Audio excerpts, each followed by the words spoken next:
Pada bagian yang kedua ini, kita akan lanjut pembahasan mengenai convertible debt. Berikut ini adalah contoh dari convertible debt. Dalam hal ini adalah obligasi pada saat penerbitan. Contohnya, Roche Group menerbitkan 2000 obligasi convertible pada awal tahun 2011. Obligasi tersebut memiliki jangka waktu 4 tahun dengan suku bunga yang ditetapkan 6%. Diterbitkan pada nilai pari sebesar $1.000 per lembar. Total obligasi yang diterima dari penerbitan obligasi sebesar $2 juta. Diperoleh dari mana? 1.000 per lembar dikali 2.000 lembar. Bunga dibayar secara tahunan pada tanggal 31 Desember. Masing-masing obligasi dapat dikonversi menjadi 250 lembar saham biasa dengan nilai pari $1 per lembar. Suku bunga pasar sebesar 9%. Pertama-tama, kita akan mencari present value dari obligasi tersebut. Present value yang kita cari dari pokok maupun dari bunganya. Pokoknya berarti nilainya 2 juta. 2 juta nilai nominal tadi dikalikan dengan faktor. Faktornya itu menggunakan tabel 62, N-nya 4, I-nya 9% dari suku bunga pasar. Kemudian kita mencari present value dari bunga. Bunganya diperoleh dari nilai nominal dikali suku bunga yang ditetapkan. Nilai nominalnya 2 juta dikalikan dengan 6%, maka diperolehlah 120.000. Dikali dengan faktor. Faktornya ini dapat dari tabel 64. N-nya 4, I-nya tetap 9% dari suku bunga pasar. Maka dari hasil present value untuk pokok ditambah dengan bunga, diperolehlah present value dari komponen liabilitasnya, yaitu sebesar $1.805.606. Nah, ini adalah nilai dari komponen liabilitasnya saja. Nah, seperti kita ketahui tadi nilai fair value atau nilai pasar wajar untuk obligasi convertible nilai penerbitannya sebesar 2 juta. Nah, maka ada selisih.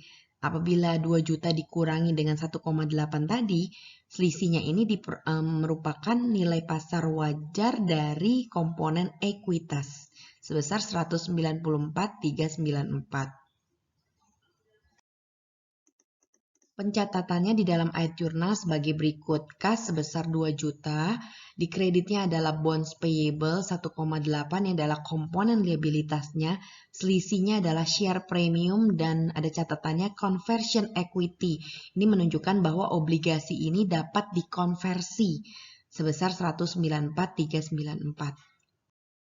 Apabila obligasi tersebut tidak dikonversi pada tanggal jatuh tempo, namun obligasi itu dibayar atau dibeli kembali, maka pencatatannya sebagai berikut. Bonds payable di debit karena obligasi itu setelah jatuh tempo maka ditutup.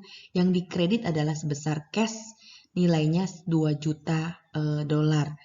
Nilainya sebesar nilai jatuh tempo. Apabila obligasi konvertibel tersebut pada saat jatuh tempo, obligasi ini dikonversi menjadi saham biasa, maka pencatatannya sebagai berikut. Kalau dikonversi berarti bonds payable-nya ditutup, berarti dia posisinya di debit sebesar nilai nominalnya 2 juta. Yang ditutup lagi adalah share premium untuk conversion equity, berarti conversion equity ini ditutup digunakan.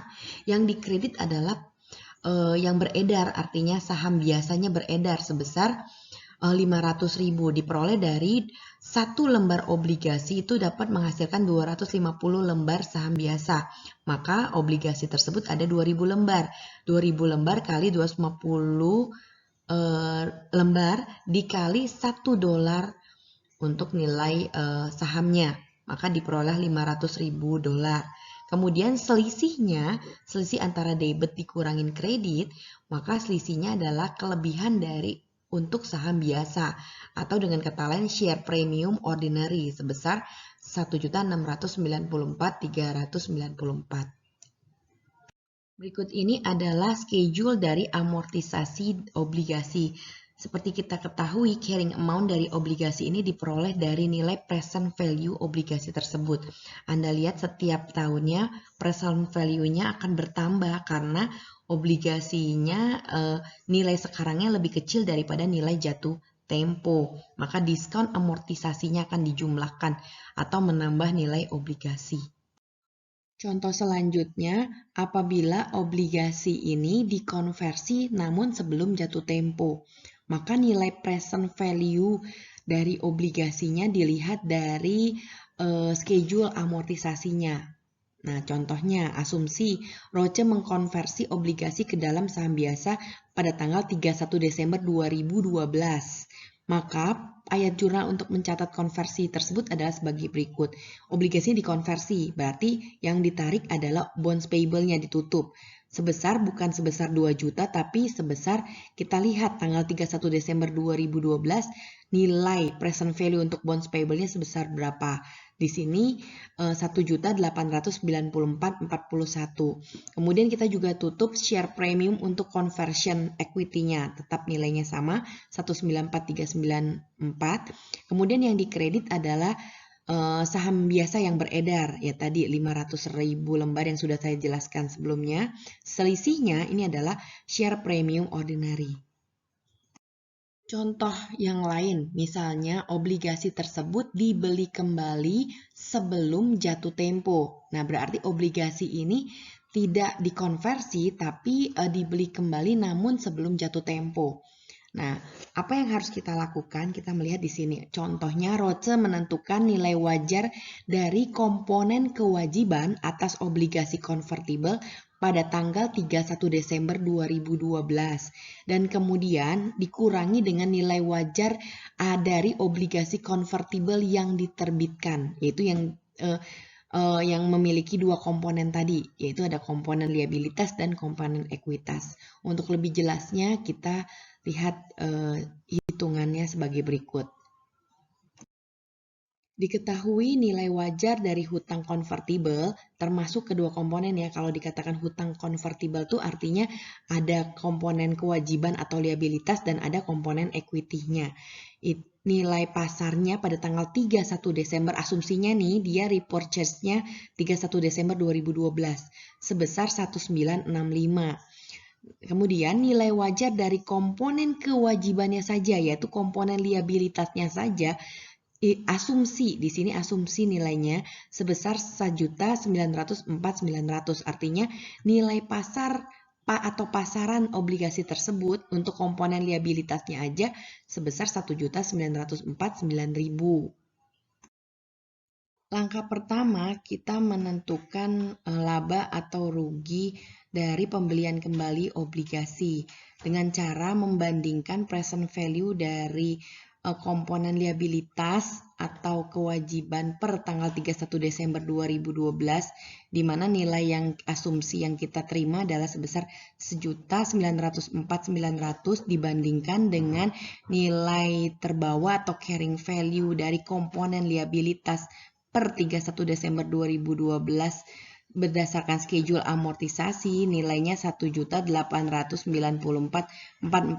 Selisihnya ini adalah loss on repurchase, maka harga di pasaran lebih tinggi daripada modal. Kalau kita beli pakai harga pasar, maka kita mengalami kerugian akibat pembelian kembali. Kemudian kita pengen mengetahui bagaimana nilai ekuitasnya sekarang. Nilai ekuitasnya diperoleh dari nilai pasar wajar dari utang konvertible per 31 Desember 2012 sebesar 1.965, kita kurangi dengan nilai pasar wajar hanya komponen liabilitasnya saja, yaitu sebesar 1.904.900. Selisihnya ini adalah nilai pasar wajar untuk komponen equity-nya sebesar 60.100. Bagaimana kita mencatat transaksi ini ke dalam jurnal adalah sebagai berikut. Bonds payable, karena kita tarik kembali maka kita tutup, nilainya sebesar 1.894.441 berdasarkan schedule amortisasinya. Kemudian share premium untuk conversion equity kita tutup nilainya yang seperti kita ketahui yang setelah kita hitung 60.100. Kemudian karena kita belinya nilai pasarnya lebih tinggi daripada nilai yang di schedule amortisasi, maka mengalami kerugian loss on repurchase sebesar 10.459. Nah, di kreditnya kita mengeluarkan uang untuk menarik kembalinya sebesar 1.965.000. Demikian dari penjelasan bagian yang kedua, kita akan lanjut lagi untuk sekuritas dilutif untuk bagian yang ketiga.